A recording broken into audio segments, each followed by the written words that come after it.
So I've long been an admirer of Brewdog's Punk IPA. We used to drink whatever lager down the pub and it was alright, but I never really loved it.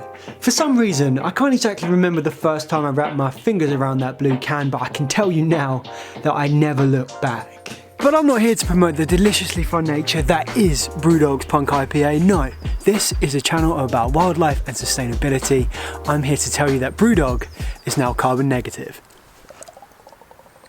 Founders James and Martin have decided to take a strong stance to start doing their bit for climate change. They've paired up with Mike Berners-Lee, who is a leading professor, researcher and writer on carbon footprinting.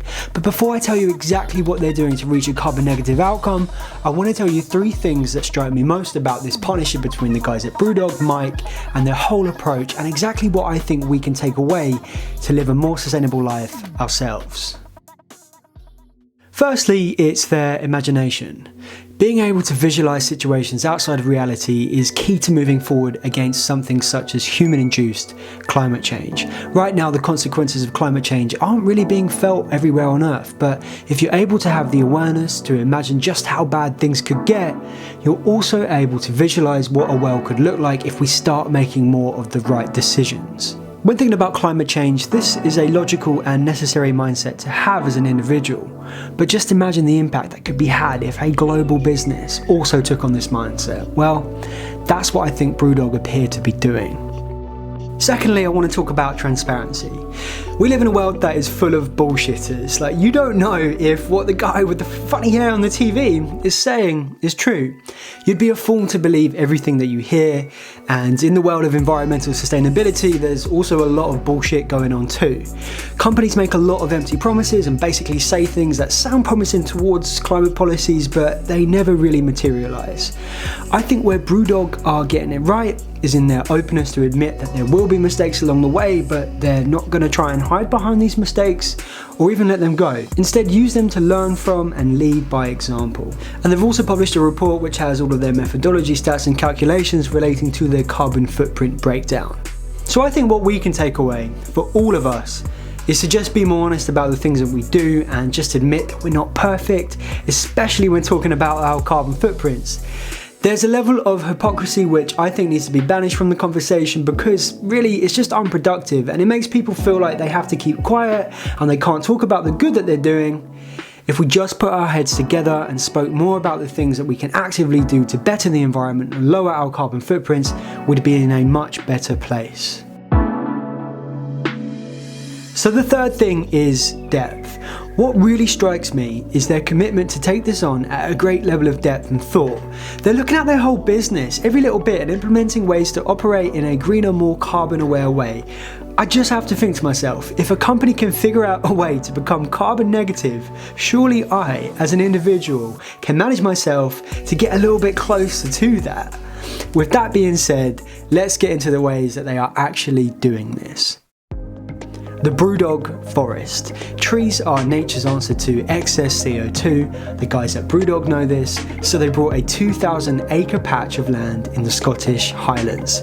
It's currently being used for grazing, but they intend to plant over 1 million trees here by 2022. And yes, the woodland isn't up and running yet, functioning. It takes a while for trees to grow. So in the meantime, they are funding 4 carbon removal projects involving partners like the Woodland Trust and Carbon Neutral in places such as Australia, Canada and the UK. So yes, the Brewdog Forest is there to offset the carbon generated by the business, but the guys know that it's obviously better for the environment to produce less carbon in the first place. So they're currently working on what they call a 24 fast track plan to reduce the carbon footprint of their operations, coinciding with their journey to become zero waste. So how exactly are they doing this? Wind power. All of the electricity used to brew Brewdog beer in the UK comes directly from local wind turbines. Brewdog bars are also powered by wind energy too, green energy. The main byproduct of producing beer is malted barley. Brewdog turn this into green gas, biomethane, which is put back into the brewing process, taking away reliance on fossil fuels. This year, 2021, they'll be implementing what's called an anaerobic digester bioplant. This essentially takes the waste brewing water and turns it into pure H2O, which gets used back in the brewing process. Electric delivery. All their delivery vehicles are to be powered by electric, with some even hitting the road this year. Co2 Fermentation Recovery. A byproduct of fermentation is CO2, which is to be captured and used downstream to carbonate the beers, giving them that fizz. Trash can punk. Globally, there's around 1 million perfectly good cans that get wasted due to things like over forecasting, errors in production, and branding issues. Brewdog themselves had 1 million cans with outdated branding. Instead of not using these, they simply relabeled them over the pre-existing label and put them up for sale. Mega beer. Make Earth Great Again. This is beer made from bread, which is otherwise destined for the bin, tackling food wastage. Bad beer vodka. They're taking the not so perfect beer and turning it into vodka, minimizing the waste of beer. Everybody's gotta love that. They have a line of fruity beers which are made up from the surplus fruits. These actually look really great. They even make dog biscuits from any spent spelt, which reduces their waste and keeps the puppies happy too. So to sum it up, it just seems like Brewdog, they're just getting it right. They're taking responsibility of their actions to make the environment a better place, while still making great beer too. As always, thank you so much for watching the video. I hope you leave curious.